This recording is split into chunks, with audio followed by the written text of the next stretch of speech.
We are back for episode 2 of Steady Rotation. How we Hey, doing? How we doing? How we doing?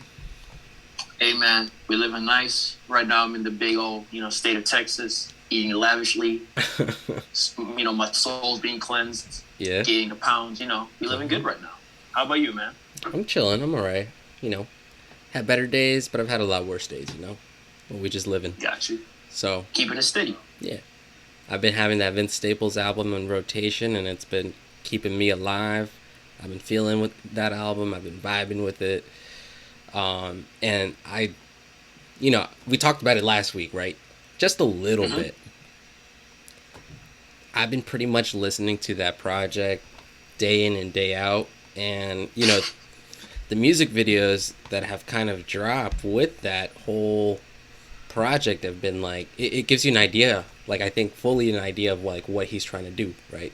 So, Mm-hmm. shout out to Vince. I think for me, I know we talked about top 3 favorite projects of the year so far, but I think that's now in my top 3. With a track like Wow. Are You With That? That's probably one of his best tracks that he's ever come out with. So, yeah. I'll be honest with you, man. So after listening to your testimony of how this album touched you, I felt like, you know what? Let me give this an album another listen. So, I've been playing it probably like every day, like at least once or twice because it's an easy listen. It's kind of like those Kanye like 20-minute albums back in 2018, if you remember that time era. So first and foremost, Are You With That is a phenomenal way to just start the project. Like Yeah. it has such a see. For a lack of a better term, it kind of reminds me of Isaiah's music, and not in the sense that not topic matter wise, but just sort of dichotomy of the bounce of the actual sonics versus the serious or severity of the lyrical content. Because if you just listen to the song again on a surface level, it sounds very bouncy, something you'd hear on the radio. Yeah. But then when you listen to the actual content of the lyrics, it's very much gangster rap. Vince definitely did not dilute the contents of his music. And then just listening throughout, and then going to Laws of Averages, which we got as a single. Listening to that song now in the context of the album, it definitely hits a lot harder to me personally. Honestly, though, just like listening to all the tracks, I love the production. I love the sample choices. Vince really stepped up his music making skills. Something that I never really thought he could do. Like Vince was always a quality writer in my book, but Yeah. outside of a fire verse or fire feature verse, you never necessarily went to Vince for quote unquote a complete song idea. But just seeing the consistency that he had on this tape is really awe inspiring. Yeah. What track right now is like is your favorite one on the tape? Um, I would say Are You With That? Taking Trips, and then Law of Averages. I also like the whole transition between that and the intro track. And probably I like Take Me Home. Yeah. Okay. So for me, it would have to be a toss up between "Take Me Home," "Taking Trips," and the final track. Mm-hmm. It's a good ending, bro. For those Like who are literally. for those who are listening, the last track is called MHM. So we're not just fucking around on mic right now. Yeah, Yeah. it's a great tape, man. Like literally the Yeah. only song that, again, quote unquote, fell short in my book, but not in a bad way. Like the weakest link is Lil Fade, and even that is not a bad song. It No. makes sense in the context or the sonical landscape that the album was creating in my book. Yeah. I'd give it a solid 9, honestly. Like Whoa. 8, like a strong 8, a light 9, honestly. All right, Melon. Yeah, no, I think it's a great project. And I think it's gonna fit nicely into Vince's discography. And I just hope he continues kind of growing and making music not just like this, but keeping his creative, direction this open, because I don't think his any album really sounds like of his sound too similar. And I think that's just him kind of pushing himself a little bit every time. I think he was on a radio interview with not Power 106. It was some other radio station, but basically he kind of said on that radio show that he is a rap goat. And, it was very bold of him to say that, but if he feels that way, you got to respect it. I still think he needs a lot more to do in terms of maybe just rapping and putting out more music, quality music like this. So he's on the right trajectory. If he wants to call himself a GOAT right now, Mhm. okay, maybe it's a little bit much right now, but maybe if we look back at that conversation 10 years from now or 5 years from now, maybe he is telling the future. That is a very bold statement of Sir Vincent Staples. What I will say and what I will give him at this moment, and even arguably, albums past, the consistent progression in his music making ability is very awe inspiring. And I would even go as far as to say that any musical artist whose career mirrors even a fraction of Vince's, trajectory from where he started to where he's at now should be able to be content with that, with that trajectory, that movement or that way of the way of the career moving. Because Yeah. it's kind of crazy to think how Vince went from just rapping because his homies told him to rap to having a tape with Mac Miller or Larry Fisherman, depending on the fans, to then dropping Summertime '06, then dropping some dope EPs. Then you had Big Fish Theory, and we got FM, which honestly FM is a great summer project. I'm very much still impressed with that tape. So it's kind of interesting to see that he was able to do it again, but arguably on a larger scale. Yeah. And for those that are curious, that radio interview was on Homegrown Radio. It's about an hour long, but I think it. Vince is also a really funny dude. He's very he's a very like braggadocious individual. He doesn't give a fuck about what he says. He boasts a lot about his abilities to rap and calling himself a goat. That's like where that comes from his personality. But I think it's warranted. I think he's always had this kind of mentality of being the best and coming out with quality music. So maybe T I Pain, kind of vibes with Vince. Maybe T Pain is a fan of Vince Staples. Look, man, I would pay to watch Vince Staples interviews. The way the man just hits all the interview guys with a certain deadpan honesty, but just the right level of comedy reminds you of Dave Chappelle skits. I really feel like if Vince decided to take a break from rap and try to do stuff in the comedy sphere or comedy sector, I think he would adapt quite nicely. Yeah, but I don't know. What do we think about I think last week a lot of news about T Pain basically saying and ranting. It was more of a rant, a passionate rant about up and coming Okay. artists. Telling us as listeners and the audience, consumers of hip hop and music in general. I would think to a certain extent about giving us more original shit. Okay, so first and foremost, T Pain is goated. The man has transformed the musical landscape for hip hop and other genres forever. He's introduced, he's one of the big pioneers for the auto-tune sound, and has many wonderful hits underneath his belt. I would say that some of his hits have made many a great summer nights at the bar and at house parties back in the college days quite worth it. You might agree with me, you might not, but the man is a hit maker for sure. When I saw the snippet of him ranting, it was about maybe a minute long, minute 30, give or take. I was honestly quite upset and furious that an old rapper who's past his prime. Now, not to say that he's washed up or anything, just to say that his time is gone. Would complain about the new cats and complain about how they're doing things. I felt like this is again the type of energy we don't need in hip hop. The old heads, complaining about the new cats. So then I decided, before I give my 2 cents on it, let me at least hear the rant in the context of the conversation, because obviously that's important. I can't just take a 30-second snippet and to make an informed Sure. opinion of that.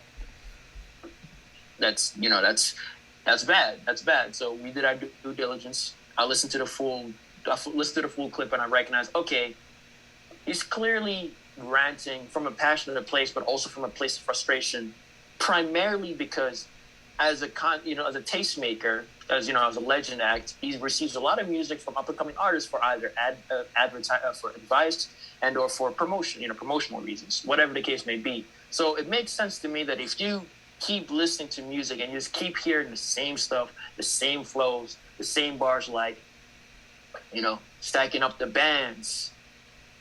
I got these hoes. The rap cliches. We all know them. Right. I can understand why he would get frustrated and lash out, and I understand why he recorded. I understand now why he was as animated as he was in the footage. With that being said, I on a fundamental level disagree with Sir Payne's point. However, I do not wish to demean him, and instead I would rather us have an educated conversation on explaining perhaps of why it is that we kind of experiencing this saturation in music, and why I still think, regardless of the things being different from when they were, that things are honestly better. But before I get into my big long essay, let me hear your take, Vic. No, I'll take Vince. I'll share that name with a lot of famous people have been named Vince. A lot of goats. Vincent Van Gogh, Vince Vaughn, Vince Staples. A lot of Vinces. But I mean, we were talking about this topic and rant like earlier this week, and I thought we were kind of gonna agree with T Pain, but I think we're on opposite ends. I think I lean more towards T Pain. I don't see anything too wrong with what he said. I kind of believe in terms of we already have a Lil Uzi, we already have a Lil Baby, we have a Dub Baby. Do we need more people on in terms of artists who really want to start their careers and become full-fledged musical artists and trying to kind of carve out their own lane, or do they want to just keep flooding the market with the same sound? And I think there is some truth to that. I do think that now, but it's not even now. I think this has always been the case, as since music's been on the radio, since labels have been putting money into artists that they want to kind of push, dictate who becomes popular. And we kind of look at a lot of up and coming artists, trying to really not necessarily like copy artists' like whole like flows and bars and style, but it doesn't Why are really. you talking about designer, bro? Um, but it doesn't really like deviate from. It doesn't deviate enough in terms of like, are you really like being like your own independent artist? Are you really crafting your own sound? Are you really trying to create a legacy here? Because at the end of the day, man, like, and I'm, with designer, even look at designer. And I don't even think that was really like, that was intentionally like that. I think he just sounded like Future. And even like his style of music was a little bit different, but it wasn't sustainable enough because we already have Future. What else does a designer kind of offer to the audience? Nothing much really, in terms of maybe different ad libs. I designer's not even a thing anymore. He hasn't been a thing in a few years. But I kind of agree with T Pain. I think, I think he was more coming out from the way that I heard his rant. It was more just like, can we try to push the envelope a little bit more? Can we try to do things differently and not try to ride the wave of, because in hip hop it's such a it is a cliche, like in terms of a lot of the things that year in and year out are always like in lyrics, are always the central theme of songs. We got to have people and artists kind of begin pushing the envelope a little bit further. I want to hear some new music. I want to hear something different.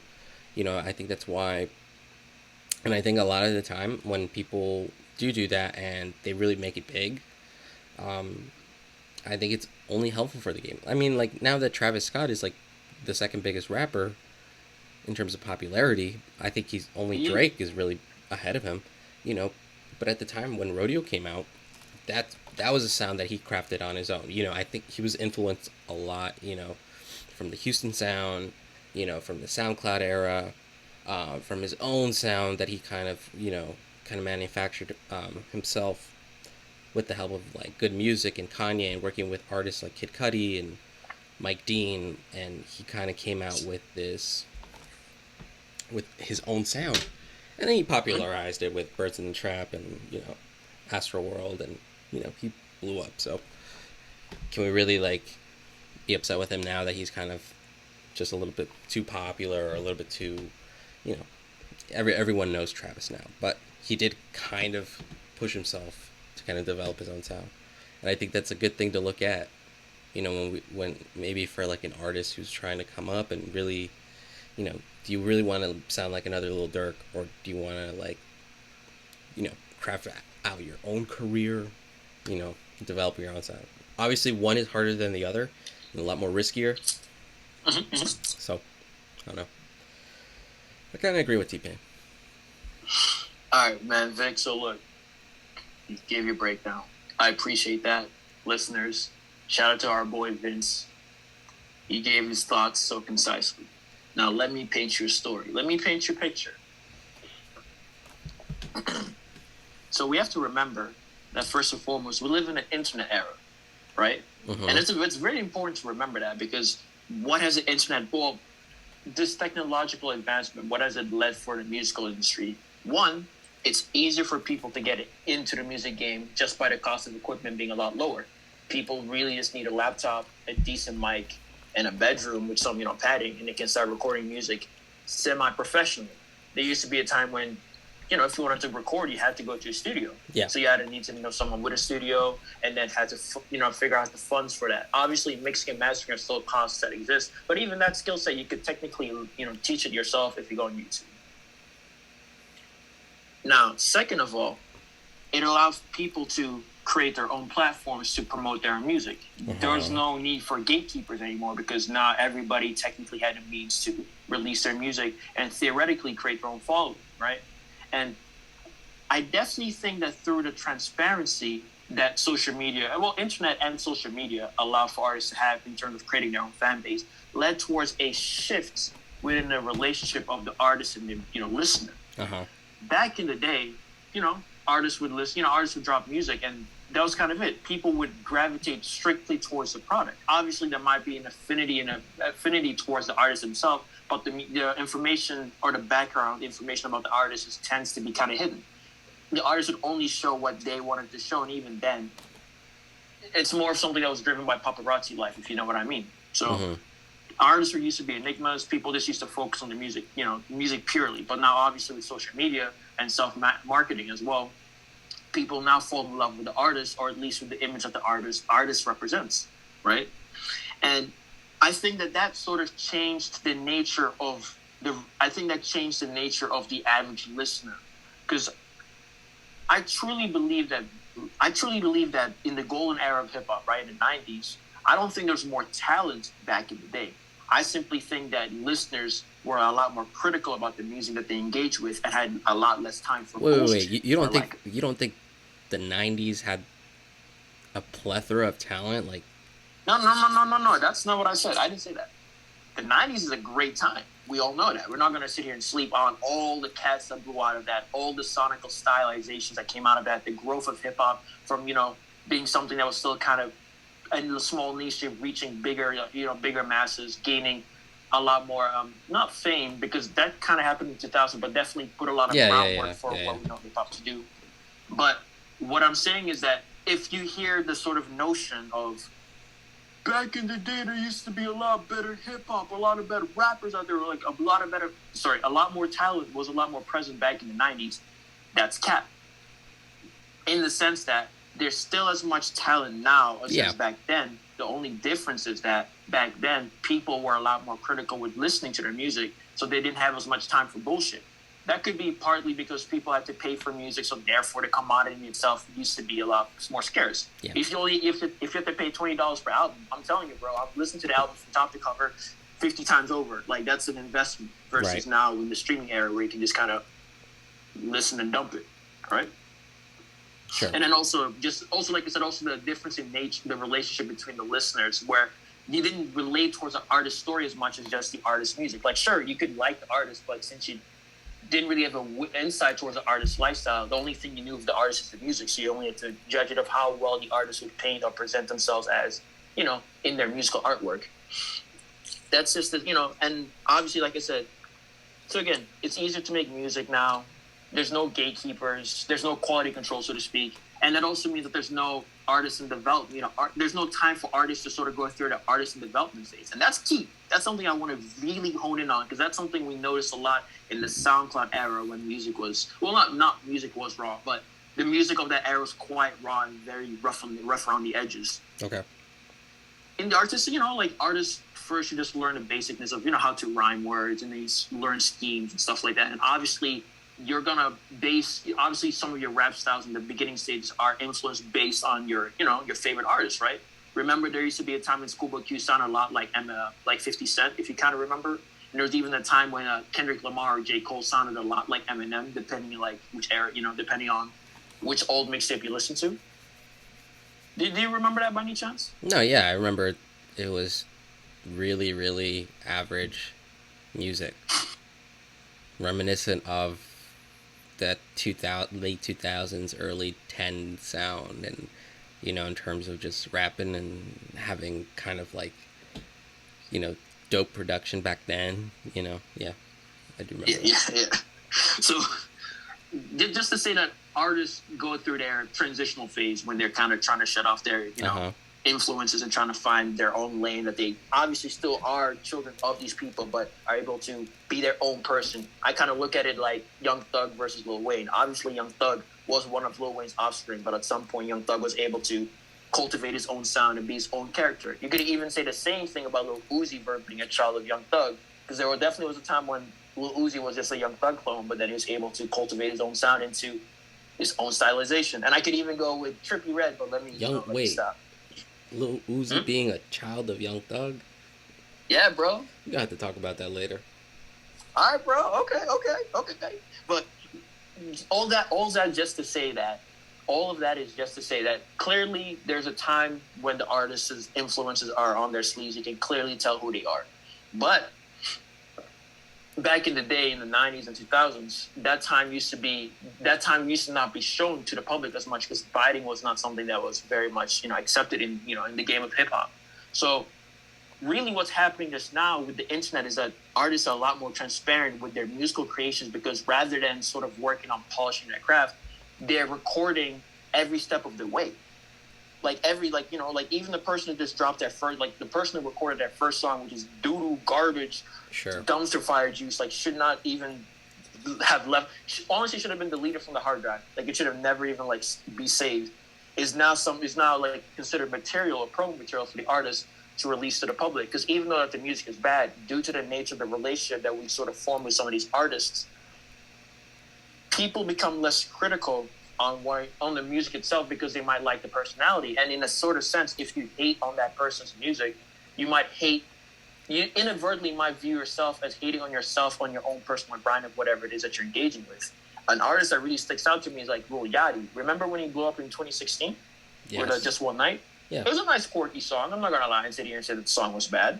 But I'd say that the biggest appeal about it was just this kid in high school, college, in his college dorm room, recording a song and releasing it to the public, and a lot of college kids could relate to it. And the song was just catchy enough where, it sort of took on its own wings and was able to give him enough attention or enough of a platform. That song was very catchy. Not a little catchy. Very, very catchy.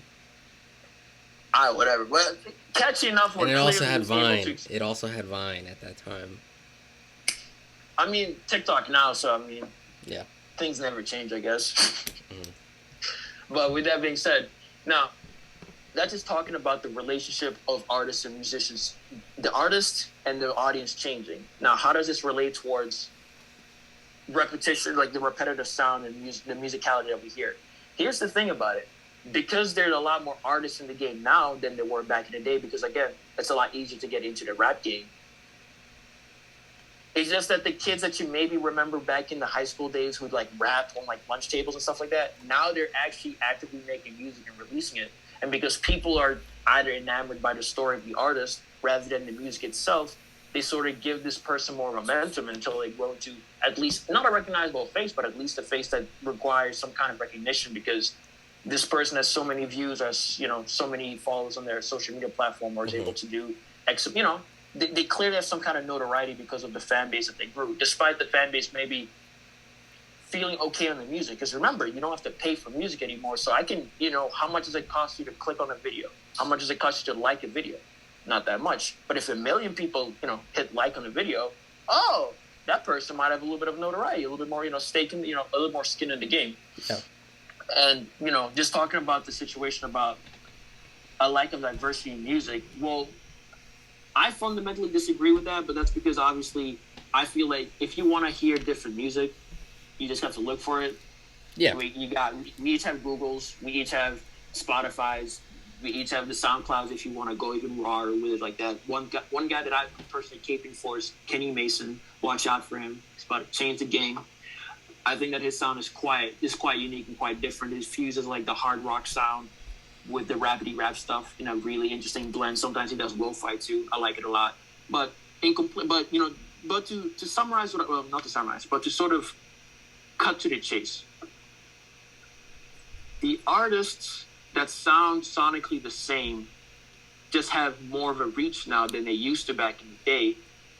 But this pattern of copycats that's always been the case. It's just that now we have a bigger spotlight on this behavior, so therefore it feels like this issue is being exacerbated. But in reality, if you look at it from a statistical sense, things have always been the same. And one thing we have to remember is that now that hip-hop is fallen under the pop category, because it's the most popular genre, the average hip-hop listener is not as critical as maybe you and I would be, because now everybody listens to hip-hop. That is very true. And that's something to think about. Yeah. So, like, Samantha down the street, who, shout out to Samantha, she's a great soul, but, maybe she doesn't really know much about her hip-hop fundamentals. She might like a little whatever. I don't want to diss anyone, but, a little whatever, because it sounds good. It might not be cool or unique, but at least it sounds technically proficient or vibey, for lack of a better term. And, Samantha now is able to add her contribution towards the narrative of the hip-hop game versus maybe I don't know, like a Steve or a Raekwon or whatever the case may be. And, again, we can talk about the 90s era and say it was a great era, but remember that we look at it with rose-tinted glasses. We can just pick the best artists from the era. We can even give the sort of regional leaders back in the day, we can sort of give them their flowers now, even if they never got the commercial respect that they quote-unquote maybe deserve. Because, again, I know for us in the East Coast, we definitely, give Wu-Tang Clan, the respect that they deserve. But I can tell you that over, down south or in L.A., Wu-Tang is not as big over there than it is over here. But obviously, due to the historical significance, we can sort of say, well, Wu-Tang still moved the game forward because, X, Y, and Z. So, to summarize my rambly point, I'm not mad at T-Pain for his take, because, again, I do think that there's truth in it. I just think that it's a very over-sensationalized approach to music that feels very alarmist in nature, rather than taking a more sober approach where it's where you could convey your frustration about, again, the homogenization of the musical sound, but recognizing that due to the gates being open, that people will listen to what's familiar to them, but you also have the opportunity to go and look out for the stuff that you want. Yeah. Now, I don't know about the people sending music to him. That's not out of my control. But again, familiarity sells. That's just a fact.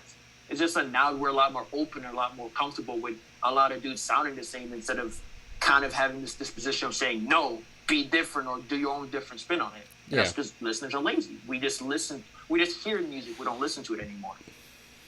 That's true. And I'm thinking about this from a genre perspective and a historical perspective. Mm-hmm. You're right about the 90s in terms of there was the talent pool there, kind of set this bar that, it was pretty high, man. Like, a lot of the cats and a lot of the, figures that were big in the 90s, really set this bar really high, but then we kind of... It still carries weight. It still carries weight. right? So we enter this new millennium, and you know, it starts to enter the mainstream. It starts to get popularized. It starts, you know, in terms of the money coming in. People realizing like, oh, I can get away. Not necessarily like get away, but like, you know, I can kind of put out this specific sound. And it doesn't really sound like anything like, you know, like a Tribe Called Quest. I don't have to go there because I'm not that. I'm just simply trying to put out this party music, which is funny because T Pain has a lot of hits, and a lot of them are really big singles that came out that were primarily played on the radio in the club scene. Um, you couldn't go around probably like in the mid 2000s, late 2000s without hearing T Pain on a track. So what does that mean now, right? Because I think now we kind of understand that hip hop has kind of evolved, and it's growing, and it's becoming a lot more profitable. There's a lot of branding that goes into it. There's a lot more factors that just go into music making now, that doesn't really primarily focus on putting out, quote unquote, like quality lyrics or quality music. Now it's more like a little bit more commercialized. And I think maybe from T Pain's perspective, it is a bit alarming. I kind of still align with him in that maybe the bar was set so high, and a lot more artists entered the field, and they kind of. I'm not saying that they lowered the bar or anything, but in terms of artists trying to come out with music now, a lot more are able to do that, because I think you did bring up a lot of good points in terms of that. Now everyone can kind of just grab a laptop, a mic, a beat pad, and download Ableton or Logic or whatever it is, and Steel. yeah, and just make their own music and put it out, and it's not as hard as before. So you get the market. Now it's a little bit flooded with a lot of artists coming out, and yeah, maybe there are a lot of people who sound like each other, but at the same time, does that really mean everyone's putting out bad music? No. The thing that I'm kind of like hooking in on in T Pain's statement, and I don't know if he really Mm-hmm. specifically said it, is in terms of the creativity. You know, do we really have to kind of sound like all the same? I think a lot of people, even with him, even back then, like, yes, it was popular music, but it was melodic. Say what you want about autotune, but he did sound great on those tracks. And I think that even created kind of this path for, you know, even a guy like Drake to come out, a guy like Kanye with his 808s album to kind of drop that, because now we're kind of implementing some of um, those popular like traits in a typical pop song are now entering hip hop. Now Mm-hmm. we've got the influences of like R&B, pop, kind of melting into this pot, and now you can kind of have like guys like Post Malone kind of enter the field and become like these huge artists.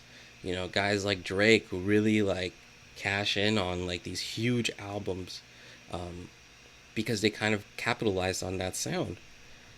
Yeah, maybe it's not too creative, but I think there is some responsibility in terms of artists who are growing and coming in to kind of begin pushing the envelope a little bit more, because it kind of allows maybe the next generation to kind of look at these guys coming in, and kind of gives them an idea of like, well, they're not really going too in on the lyrics. They're not really crafting a sound. They're just more creating like this whole brand about themselves, and growing from there with the social media, with basically their sound and how cool it looks. Yes, and their music sounds great. Um, but I think with the point of view, there is always good music. There's always good music out there. SoundCloud, on Apple Music, Spotify, you gotta look for it. And I think maybe it should be a sign for people like not just us, but like other listeners who are maybe craving that, like, I don't want to listen to all this this popularized hip hop now. Like, you know what does your local scene look like? What are some of those people that have been kind of like going to those open mics, those small venue concert halls, those guys, if you really want to seek out good music, quote unquote, you know, try to support your community, try to support your local music scene, try to support artists who are really trying to do something maybe different from the mainstream. That's really one way that we can kind of like begin understanding, like, okay, there are artists out here that are really trying to carve out their own lane and not trying to sound like each other. Maybe they're a little bit different, but at the same time, from a label's perspective, are they really going to put money behind something, behind an artist that's really a little bit too unique, maybe a little bit too different sounding? That's a big risk for them to kind of do. So even looking at a guy like Kendrick, coming out with like Section 80 and Good Kid, Mad City, you know, those are great projects. But there is still an element of popular hip hop in there. There's a lot of radio and replay value in those albums. So then when he can come out with an album like To Pimp a Butterfly, he still has the backing of a label, but he also was able to kind of put his own sound into that album and really speak to the masses. And I think maybe a lot of people listen to an album like To Pimp a Butterfly and are like, why can't we have more of this music? And it's like, it's really hard. It's really hard to come out with a fucking a generational album like that. It's not easy. I think a lot of people maybe think that like that's political commentary, social commentary, and even having that in your music and still finding a way to have it become digestible to music listeners across the country or in the world. That's no fucking easy feat. Like, not everyone can do that. And when we think about that, that's really like the pinnacle of this bar that we are coming up with, this hypothetical bar. Are there really artists that can even achieve that peak? I don't think so. But when we're looking at, and just going back to what T-Pain was saying, like, can we get a little bit more creativity, different sounds? I always think that's a good thing to maybe highlight. Maybe not from hearing it from like an old head perspective, who's a little bit angry that there are too many guys who sound the same, too many artists who have similar names. Like, okay, like it's not that serious. Even those artists like Lil Baby and DaBaby, they have great projects under their names too, man. Like, just because it's popularized, it doesn't necessarily mean it's not creative. There are artists. There are always going to be artists in the mainstream and in the underground, and you have to kind of sift through all of it and have to consider like the effort, the quality of the music on on a relative scale. So I mean, I sympathize with what he's saying, but at the end of the day, I think you bring up a lot of good points. And Well, why, thank you, Vince. I mean, yeah, ultimately, like I said, once I really heard his full rant, I couldn't really be mad at it. I just found it to be, again, very animated and a little bit, not excessive, but just like extra, for lack of a no, term. yeah, But it was a little extra, man. But one thing I will say that he does convey that I do agree with, that I would want a notion. If there's one notion of people who want to get into rap that I would like people to really start looking into, it's like, okay, cool. You want to make money.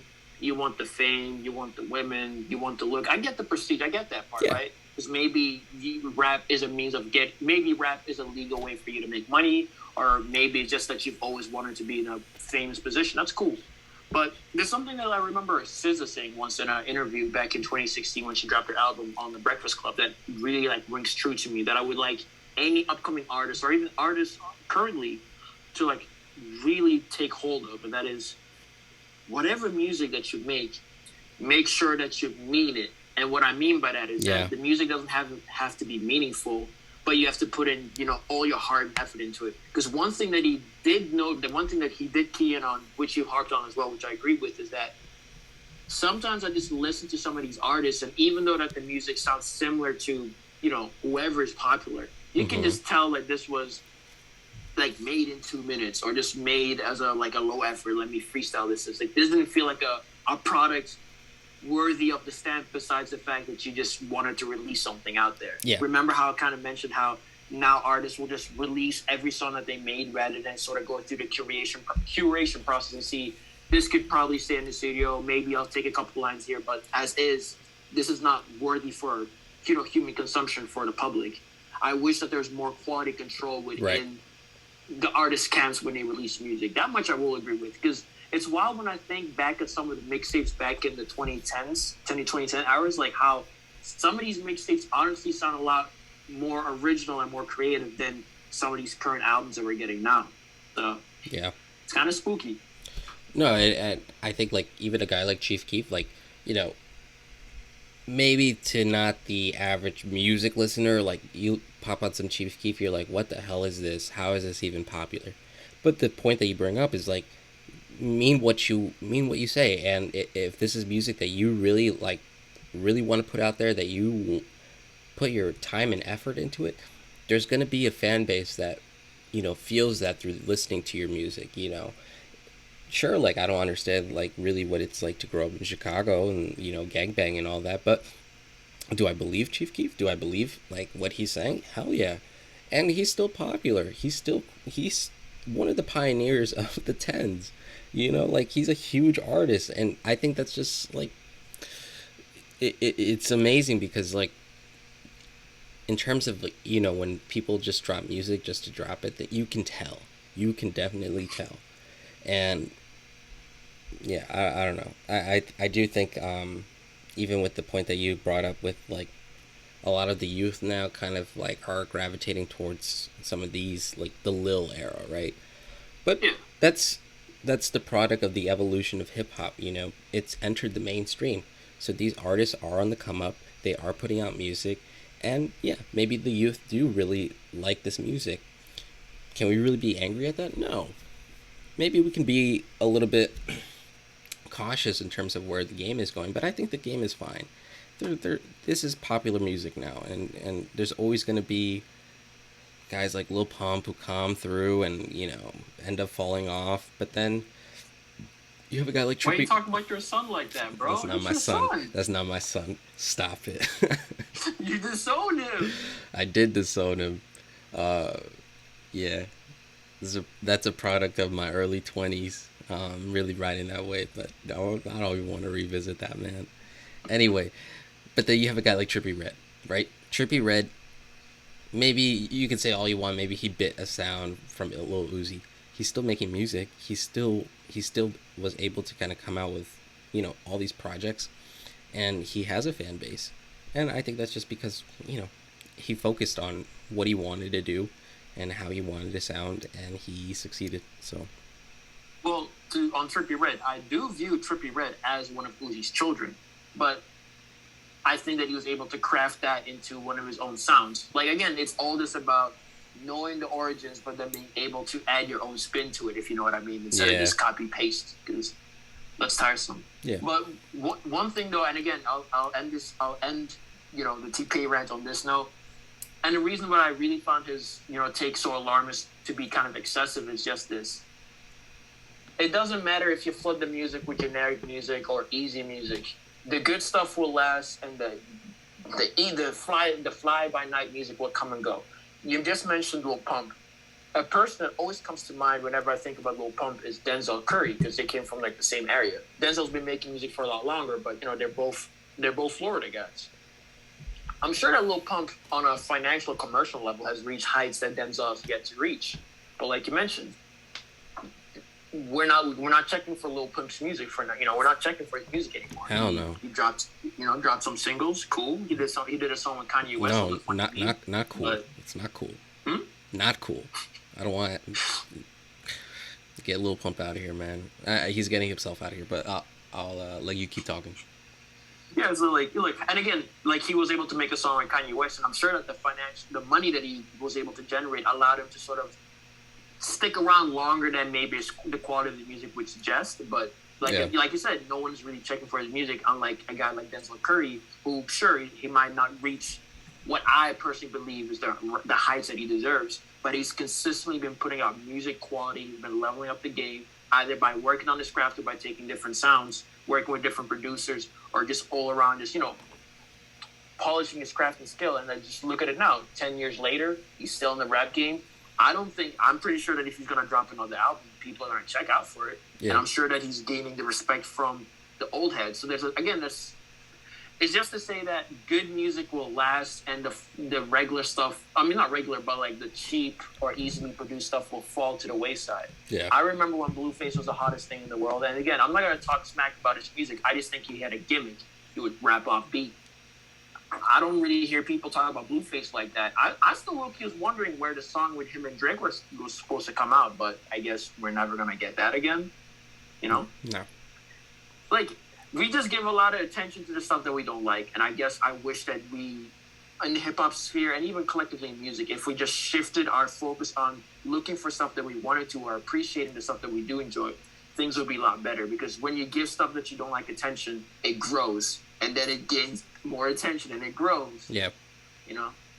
I think it's just, if it gets to the point, of just comparing the two genres, not that they're comparable, but like with rock and, how it dominated from the 60s, even early 50s, all the way till like mid 90s, 2000s, in terms of the evolution and, how it got popularized. Yeah, I mean, it was always popular throughout those decades, but, now not too many, rock is no longer king. So hip-hop took over, right, as the number one genre. What can we do now to kind of make sure that, that this genre lives on, fruitfully as the number one genre? Because I do think it deserves that number one spot as it is right now. We'll see in 20 years how we are. So I don't know, man. I'm not too afraid of it. There's some points about T-Pain that I do agree, some points that I don't. But like at the end of the day, like I think we're fine. This is just agreed. This is just the evolution of a musical genre. Things can't always stay the same. This is just back in back in 06, 07 when old guys were hating on Soulja Boy. If you remember that, it's just that all over again. I don't really remember that. I wasn't really. You never watched the Boondocks episode, bro? I did. I don't know. Sergeant Gunner, remember? I don't remember that. I wasn't really even listening to hip hop at that time. I came in late to the game. But yeah, like I don't know, man. Like in terms of the labels, like, and also like they're the major player in all this. They're the ones who kind of like figure out like what do we want to make the most money out of, and they kind of know.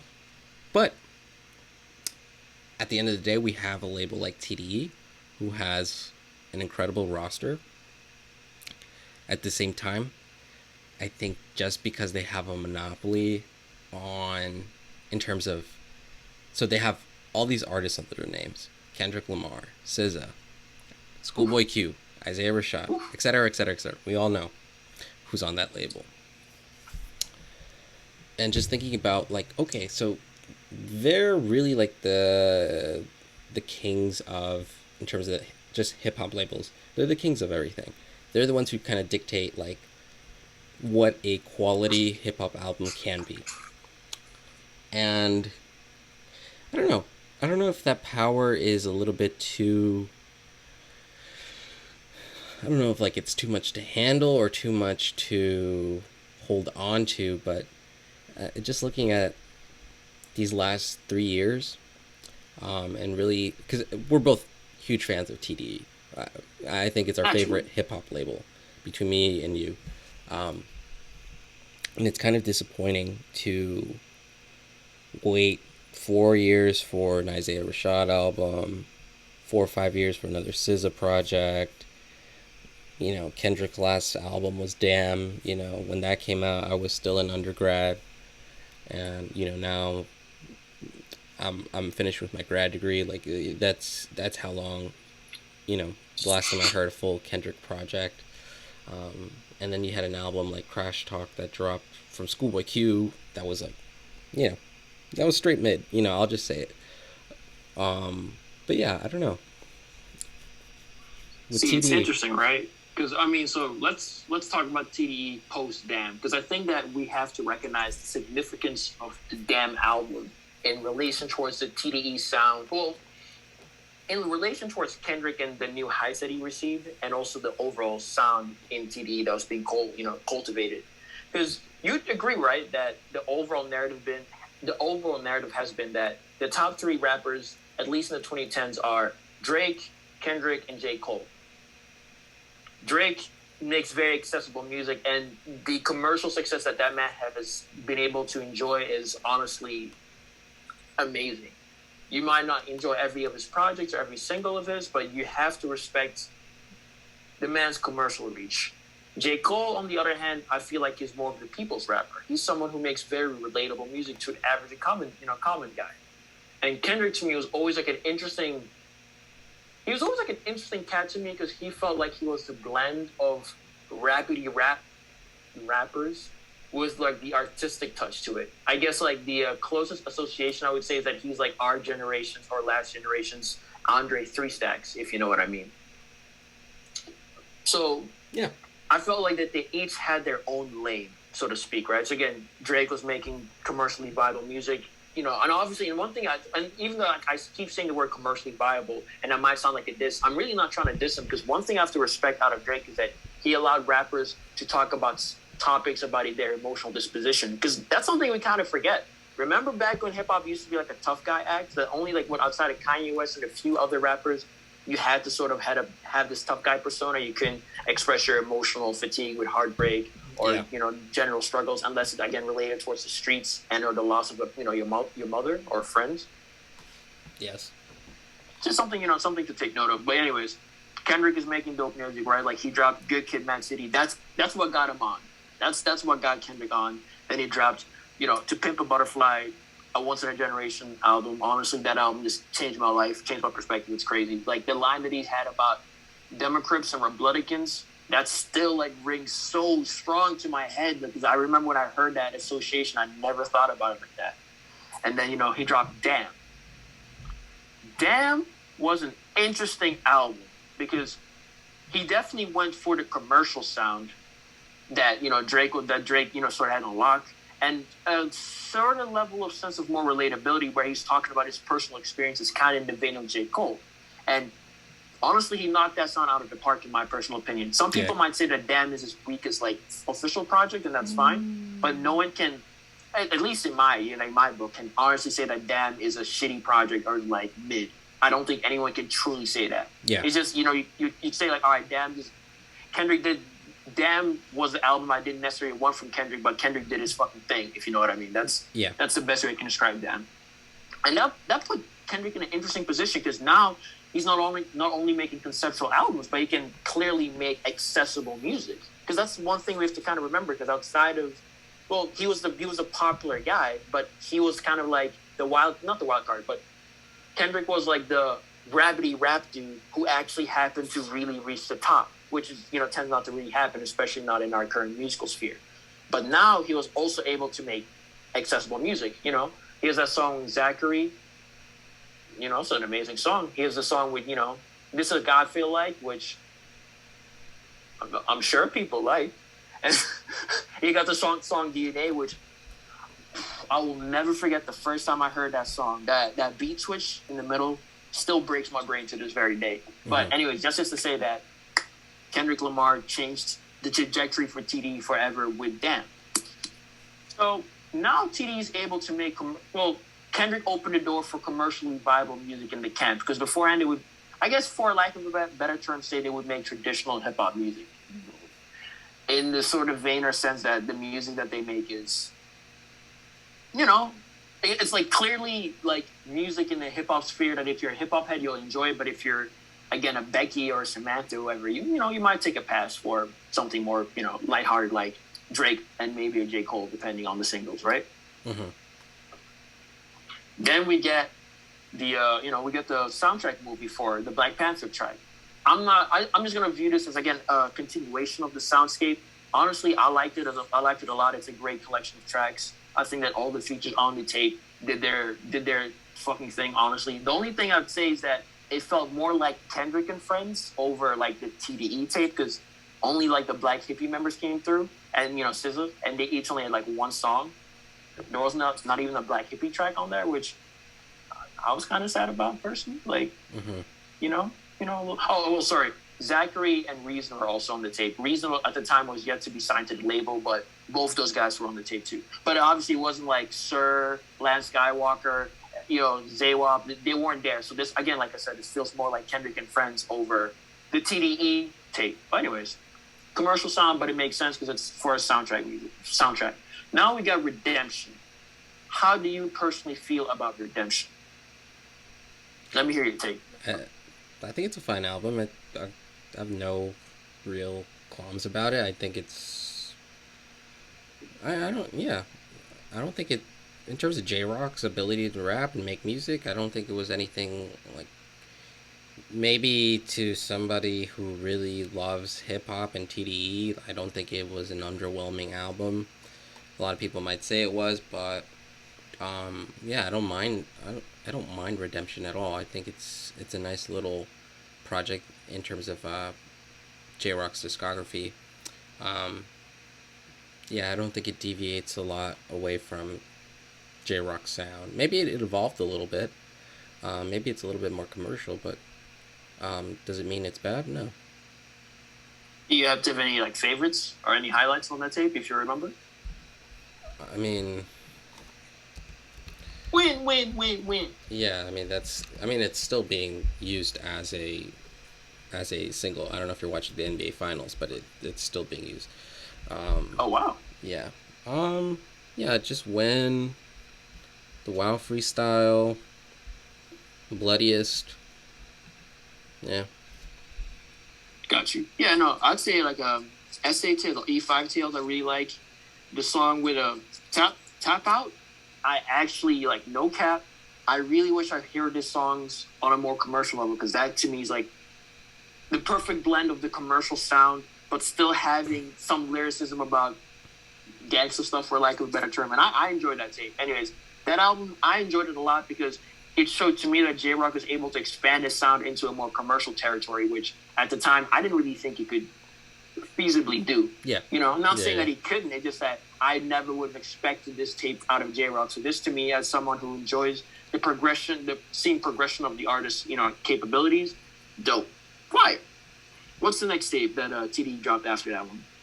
Wasn't it Crash Talk? Yeah. Okay. Num Num Juice, phenomenal single. That was gas. I have no complaints about Num Num Juice. The music video was dope.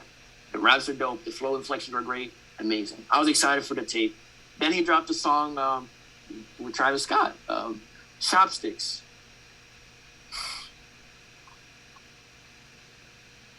Throw it in the recycle bin. And in fact, no, throw it in the trash. You can't do anything with that song. Just throw it in the trash. Yeah. Burn it. No. And I was upset because, Travis Scott with TDE, they kind of do some dope fire. I liked Kendrick's verse on Goosebumps, and I liked Travis Scott's the contribution on the, Black Panther tape. So I figured, this would be dope. In fact, didn't they did a song together on Travis's first tape? Or first album? Who? Rodeo. Q and Travis. Yeah, as a bonus track. Okay, all right. Yeah. So that was a cool song. I like that song. So I figured, cool. Like, they have chemistry. They've worked together. We'd get some fire. Wasn't the case. But I said, it's fine. Singles can be duds. It happens. Again, I'm not even the commercial guy. I listened to the tape. Half of the album is fire. Half of the album I can do without. A 50-50 batting average for someone on TD. That's atrocious in my book. It's not a horrible album, but the album did nothing for it. The album didn't elevate Q's career, in my opinion. No. And this was semi-worrisome to me because before this point, I've always viewed the album releases of TD to hold a special meaning in the sense that they don't just drop music for the sake of dropping music. There's a reason for why it is that they drop their music. Yeah. So, I got a little concerned. I mean, quick shout out to the Untitled, series that Kendrick dropped. As a Kendrick fan, I enjoyed it. And honestly, it's kind of wild to speak on that tape because I think that tape low-key's better than some of TDE's recent output, even though that's like a side of B sides. But anyways, after J Rock, who do we get? After Schoolboy, we get Reason. Reason's been dropping mad singles. Granted, I do think that Reason was situated in a very precarious situation because we have to remember 2020 was the last year. So whatever plans that they had originally kind of was, flung around. And like we don't really know the full extent of what they were trying to do because 2020 again. So they kind of used Reason as the new guy and just allowed him to sort of drop music and sort of what sticks and what doesn't. He ended up dropping like 8-9 singles. It's kind of ridiculous when you think about it. Yeah, it is. And he drops his tape, and honestly, it was a good tape. It was a good first effort. As someone who enjoyed his first tape, I was not mad or upset about the music. But one thing that was very apparent to me after like the second or third listen is that, okay, this sounds technically super proficient. He's rapping, he's giving me storytelling, he's giving me bars, but this sounds a lot like Damn Diet or Damn Done by Reason or like School or like Crash Talk Reason Edition, rather than this is the Reason album New Beginnings that I've been waiting for. And it's wild because when I think about his original tape, the song Better Days is like a song I still bump like every week. And I haven't really felt that same urge or need to go back to his New Beginnings tape. Not to say that the music is bad, but it didn't have that same hold of gravitas to me. And it just makes me wonder about the sort of if there's like a creative stagnation within the TDE camp, that they maybe are forced to make music in this particular mold of, the Damn formula, for lack of a better term. Well, what are your takes on that? I mean, I just think TDE is not, they're not incubating their artists in a way that will create the next wave, right? Because I think everyone is on their way outside of SZA and Isaiah and Kendrick. Schoolboy, I would throw in there as well, but in terms of J-Rock, Absol, and a lot of the newcomers, I'll just speak on J-Rock and Absol. I think they're kind of at the back end of the catalog now. I don't think, from a label perspective, mm-hmm. I don't think they're putting as much effort into their careers. I think with J-Rock, maybe they were a little bit impressed with the numbers that he did for Redemption and how mm-hmm. he was able to capitalize on some of the commercial sounds. But nonetheless, I think even with looking at Rashad's numbers from Sun's Tirade, not that mm-hmm. impressive.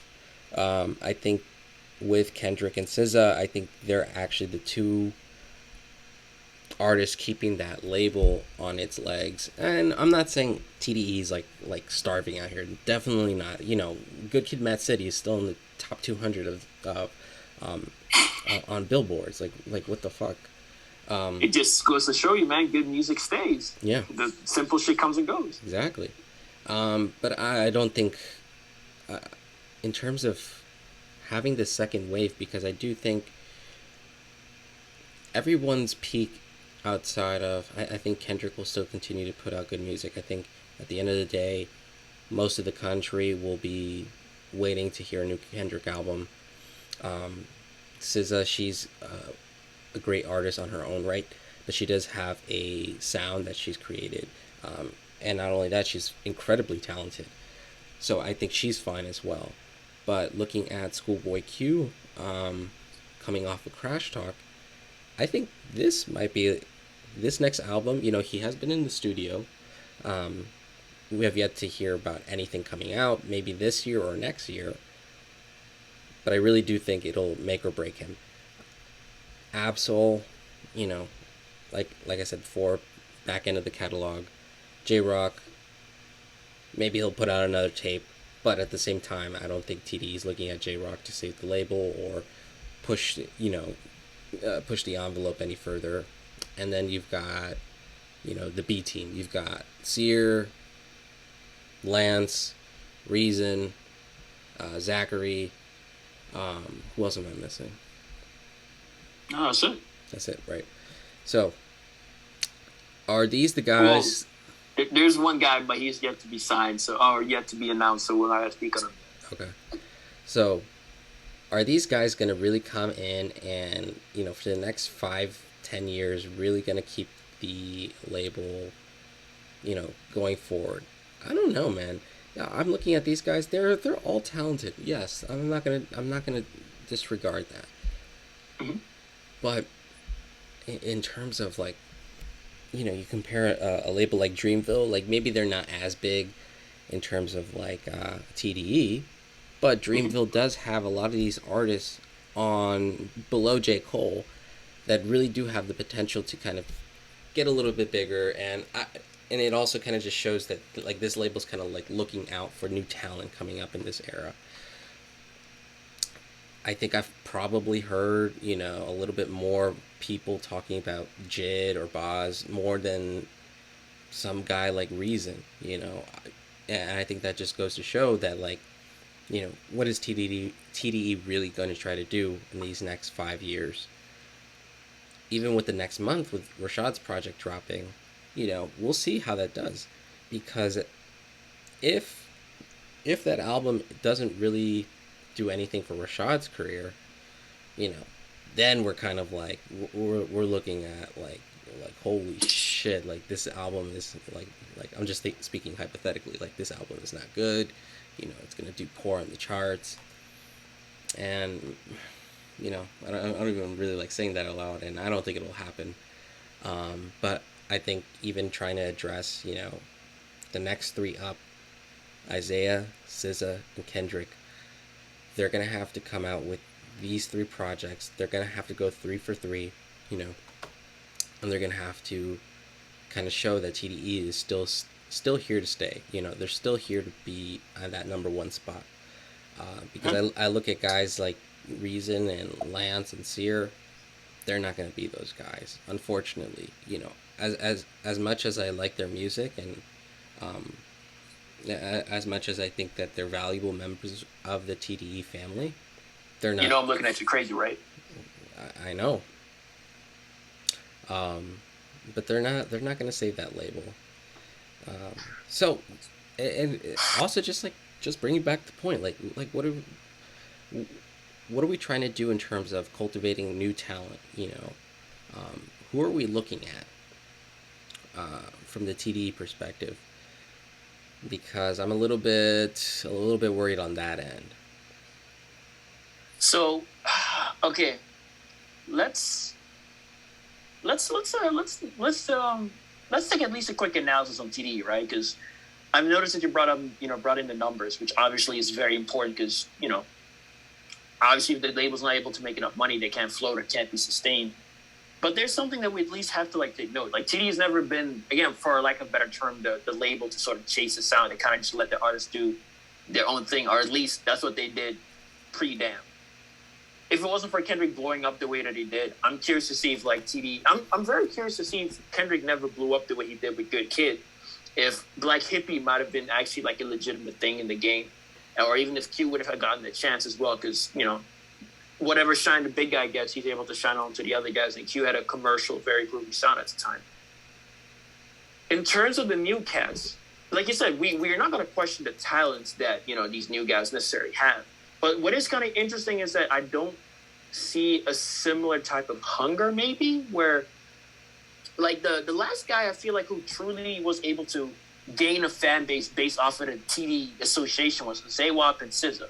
But I'm going to stick on Zaywap since we're talking about rappers. The new guys, right? Like Lance, Sir, Reason. Now, granted, Sir is technically not a rapper. He's a singer, so that's why I'm looking at you crazy. Like, in the R&B market, he's doing quite nicely. He's honestly dropping, modern-day classics if you fuck with that type of sound. But I do agree with you and say that, Zachary, for instance, is a guy who I think really has an angelic voice and could really, do a lot of damage in the hip-hop sphere or just in the R&B game. Mm-hmm. But for one reason or another, he's kind of, been MIA. And Lance, I personally think that Lance Skywalker just has a unique sound. So therefore, while not commercial, I think he could have kind of a similar fan base like Zay in the sense of people who really enjoy that type of sound. And it's just one of those things where you kind of question yourself, where, obviously the artists release music when they want to, but I'm curious to see, are these artists just being lazy and not making music, or is Top or whoever's in charge, because Dave Free kind of left the label back in 2019, 2020. I'm just curious to see if, are they kind of, what are they holding off the music for if these guys are ready to pull the trigger? If you know what I mean. there seems to be lethargic energy ever since they've become the king of the West. It feels like maybe because they don't have any competition, No, yeah, or I think it's exactly that. There's no competition. But all it's going to take is one of these Atlanta labels to kind of begin realizing, like, okay, we've got a region here with a lot of rappers. It's going to take a label like, I don't know, like Free Bands or Quality Control, to really see. understand, like, okay, like TDE has been running shit for a while. We need to start cultivating a culture here. We need to start cultivating um, quality artists to really push forth our label and kind of make our mark on the landscape. And no one's really doing that too well to kind of challenge TD. But when that day comes, I think that's going to be the day that TDE starts looking at, I don't want to say the beginning of the end, but because I do think there will be a long lasting label, but in terms of their number one spot, I think that's going to start becoming a little bit more attainable for other labels to kind of come in and begin sharing that number one spot or taking it over completely. So We need TDE to get hungry again. To the new guys on the label, I think that they shouldn't view the TDE stamp as reason enough just to be reason enough to just kind of be not lazy, but to not put in work to cultivate a fan base. Because again, right, I still remember the days when like TDE would make like those videos when they would be on tour and like do some funny goofy stuff. Like, do you remember the South by Southwest MTV Crib video where like Schoolboy Q was like making fun of Absol because he wasn't eating? Yeah, or even the TDE. Like, The TDE tour run, I think, was like 2-3 years ago, and they were doing like the like Olympic style like intros and yeah. like stuff like that. Like I'd like to see that because like we all agree no one on TDE is a weakling. We're not speaking on the quality or the caliber of these individual artists. It's just one, are these artists making music that they personally want to, or is the label kind of pushing them to try to make the commercial sound? And second, is the label essentially inhibiting the artistic process either by trying to chase the sound or by saying, no, now's not the time, you guys shouldn't release? Because it is kind of wild to think that Absol hasn't dropped music in this time free period, but it seems like he's still like down to rap. So I'm kind of curious to see, like, is it him or is it like maybe the label head said I kind of like holding it back, if you know what I mean? I think it's the label. At the end of the day, it's always going to be the label. It's probably like a marriage of both. But yeah, I'm definitely looking at Top a little bit like, come on, bro. Or let's even talk about Zay. They fumbled the bag with the release, with the rollout. If you really think about it, like, we have yet to speak on the album, but as two people who have been excited for this musical release. Yep. Yeah. How's the current rollout made you feel about the upcoming album that's supposedly coming the end of this month? I mean, it just shows, and I can't really recall specifically what the conversation was, but there was there was some sort of like tweet and reply between, I think it was Punch and a fan asking about Isaiah's Rashad upcoming record. I think it was like last month or maybe in May, and like Punch's like response was like LOL basically. I might be recalling that like completely like out of context, and I might be wrong on that, but I think that just shows like we're gonna do things our own way, and you guys are gonna get the music when it comes, and you guys are gonna sit there and wait for it because you guys got nothing else better to wait for. Unfortunately, like, he's not wrong, but at the same time, it's like there's a lot of time wasted, man. Like, there's a lot of good music to be had, and it just doesn't make sense because you have all these great artists under your label. I understand not trying to come out with like 4 or 5 projects each year, but to have these large gaps, and I understand there was a pandemic last year, but to have these large gaps in between releases, not just individual artists, but amongst all the artists, it's like I don't get it. And I guess we're TDE fans, so we're always hungry, but that's just because of the way that they distribute their music. Yes, they're crafting their sound, they're crafting their whole their kind of like rollout and everything. But when you look at the rollout for Isaiah, it's like, well, obviously they don't really care that much because they fucked that up a little bit because we were supposed to get that album in June apparently, according to Isaiah, but we didn't get it. And then we have a single that kind of leaked that could have been on the album with 200 Warning, and now it's probably not going to be on there. And then you get the two singles, the three singles. Well, yeah, three singles that are kind of a little bit questionable, and we don't really know what's going on here. So it's like, why these singles? What are we trying to do differently with Isaiah's rollout? So I don't know. I just think that they haven't adapted to the times, and like you said, it's because they're the king, because they feel like they're the king of the West. That's why they're able to kind of call the shots. So maybe some competition will get them back into gear. Maybe someone will just take Top's hat and everything will go back to normal. Who knows? Like I think for me, this is the thing. I'm not mad about the wait time, but if we're gonna wait this long for music, like the longer you make artists, the longer you make the fan base wait, the greater the anticipation. Yeah. So when I'm hearing music that again feels derivative of Damn, but done arguably worse. Well, see, not arguably worse. It's just like it's not executed on the same level as Damn has, but it obviously feels Damn inspired. You just sort of have to wonder and say, well, what's the label doing? Yeah. Because it doesn't feel like the music again post Damn, outside of Redemption, nothing and. Outside of Redemption, which is a star mark in my book, nothing that they've released I feel is worthy of the TD. The TD exulsion or the TD seal of approval, if you know what I mean. Yeah. So it's like, look, either adapt the model so you guys start releasing music a little bit more frequently, so at least the fans aren't starving as much, or like make the wait worthy of it. You know what I mean? I'm not worried for Kendrick, but I'm definitely kind of looking at Schoolboy Q a little bit. Like I know he can get it. I remember because around the time he dropped, Crash Talk, he dropped a feature verse for Maxo Cream, 3 a.m. If you listen to that, that's classic Schoolboy Q with the ad libs, with the energy, with the chop chops, with the yachts. Well, he didn't use an ad lib, but that same energy. So I know that the artistical skill is still there, but it seems that the quality control that maybe once existed, or that focus drivenness in the music releases is a little bit like slipping because, like you said. There's no competition. Maybe they need to, maybe QC or Dreamville, step your game up.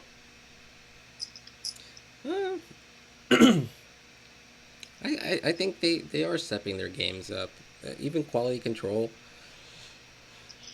Who's on there? They got Lil Yachty, Migos, Duke Deuce. Like they've got a nice roster there.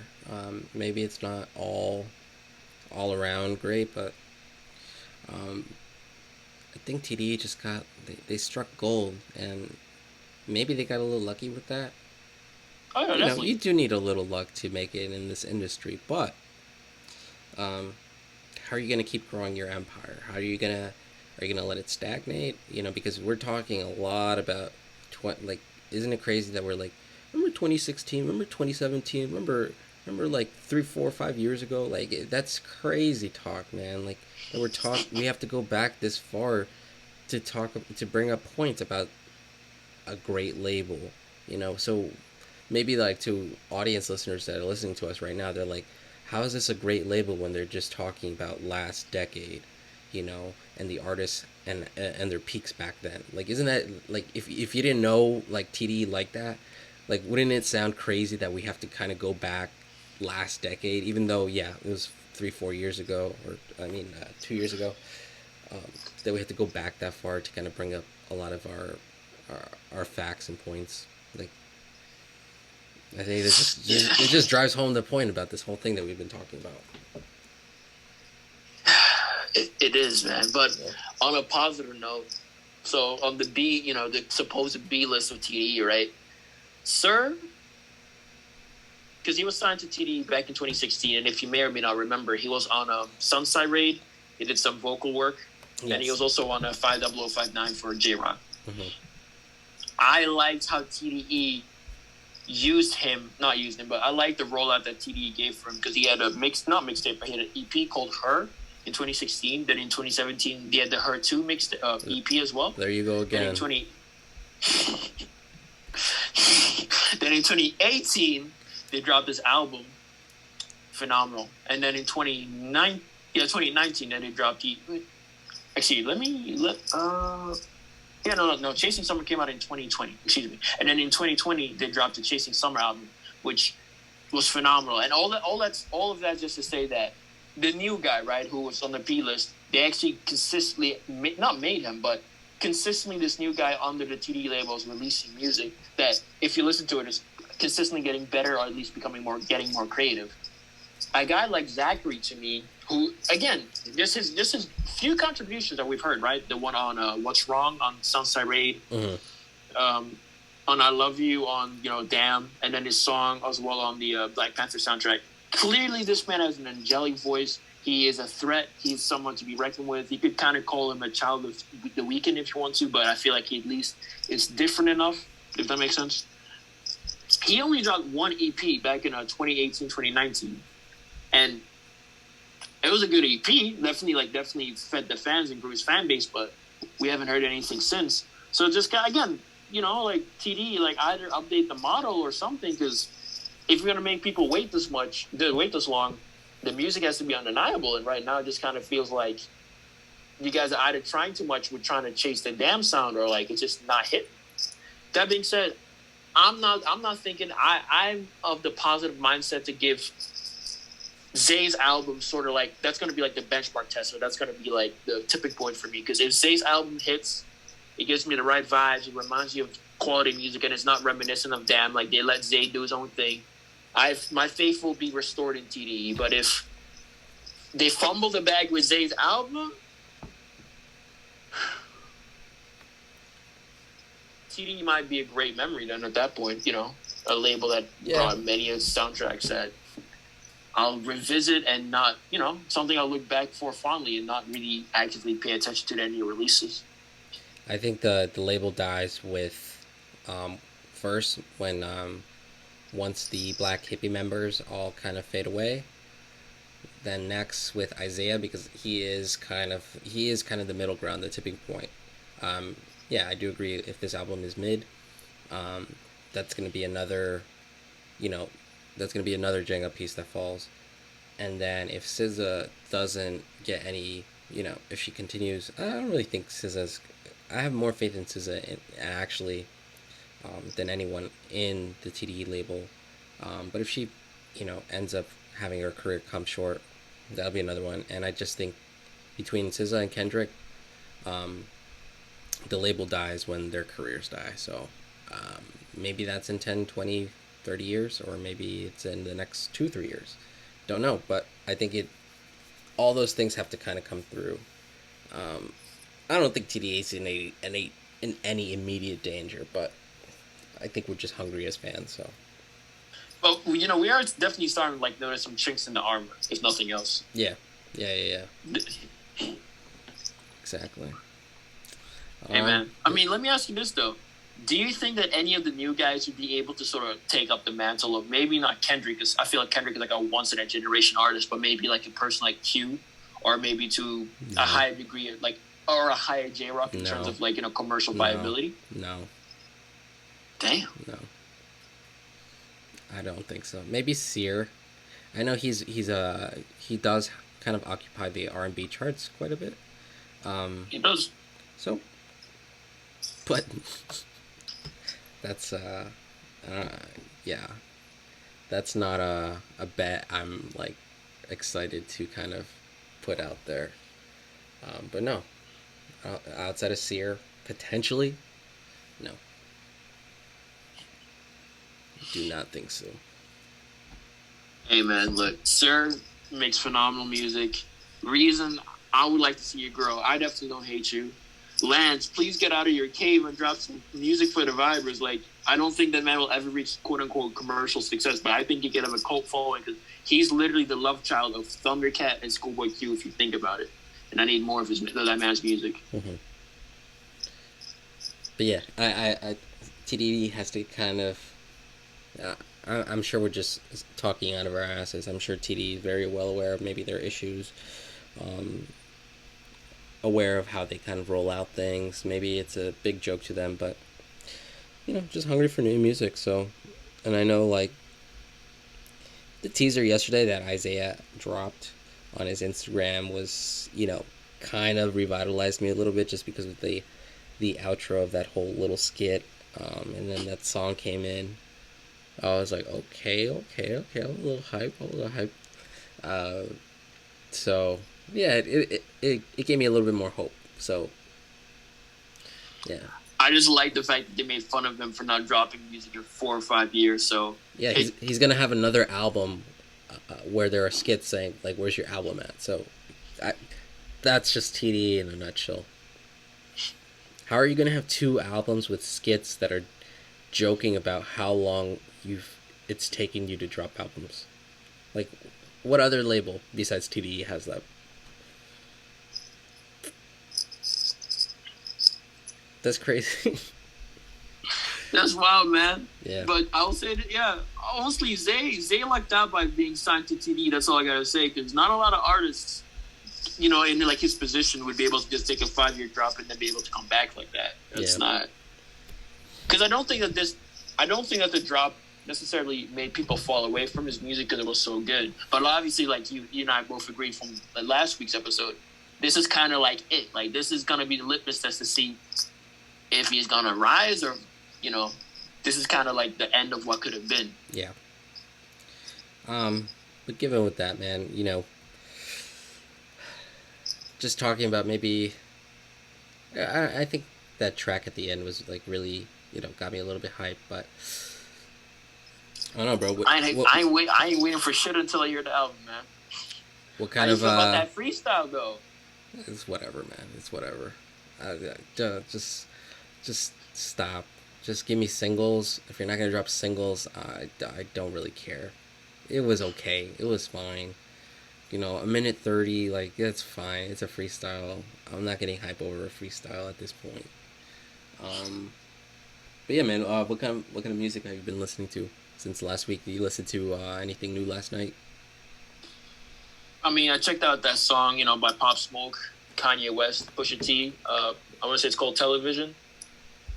Shout out to Kanye for his 20 seconds of rambling. I don't know what he was saying, but I felt him. Pusha is a phenomenal rapper. I don't think that man has done a bad feature verse. Pop Smoke, honestly, I liked how he wrote the beat and that sample. Like when the kids are chanting "All I Need," I don't know. There's just something about how that sample hit. It just kind of reminded me like Kanye really is that dude when it comes to producing. Yeah. Kind of makes you wonder if he'll ever get a Donde or something like that. But yeah. No, I also listened to the full project as well. And yes, obviously this project is a lot of unfinished Pop Smoke songs, and they put a bunch of features to kind of extend the songs longer than a minute and a half. I don't know how I really feel about that, but the first half of the album I actually kind of liked, and then it kind of just gets a little bit too. It gets a little weird towards the later half, I would say, starting at track 12 with Genius, Lil TJ and Sway Lee.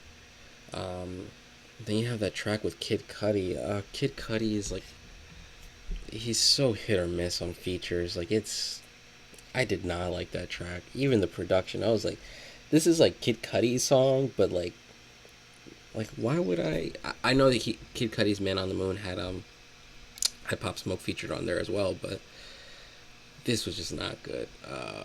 And then yeah, but the first half was fine. It's basically just Pop Smoke, unfinished tracks. And then I'm actually still trying to listen to the IDK album that dropped last week. He is coming up a little bit. He unfortunately did not chart, I believe, but it was a very quality project. I didn't really listen to IDK before that, but just listening to things that dropped in terms of hip hop, caught my eye and listened to it, and I was like, well, there's something here. But yeah, I think IDK album still listening to. Vince Staples still listening to. I think also, I don't know. I don't think anything else really dropped last night that's really worth talking about. I'm pretty sure that the industry kind of gave pop, the space, for lack of a better term. Mm-hmm. Yeah, man. I mean, on my side, like I said, I checked out that single, but I've just been putting again. Oh, Call Me If You're Lost. also the Trippie Redd single with featuring Lil Uzi Vert. I know.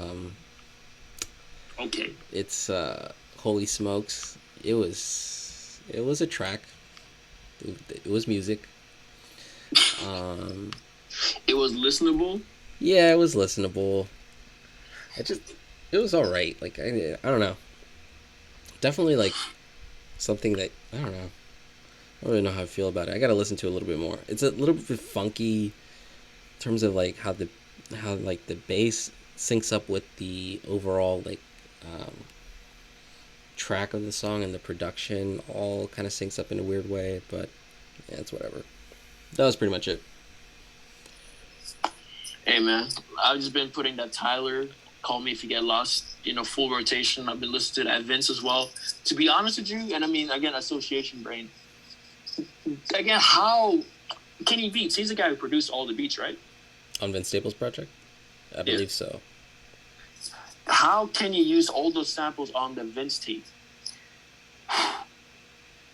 I might need to have Kenny and Tyler like do a cave episode or something this season. Just maybe. Fingers crossed. Maybe. But outside of that, I've just been listening to Mac Miller, rest in peace. I've actually been dwelling back to Divine Feminine, and I gotta say, like, listening to that tape now in retrospect of all the music we've had of him, it was quite a daring tape of his. Like, I found myself liking more songs off the tape than just Dang, if you know what I mean. Yeah. Yeah.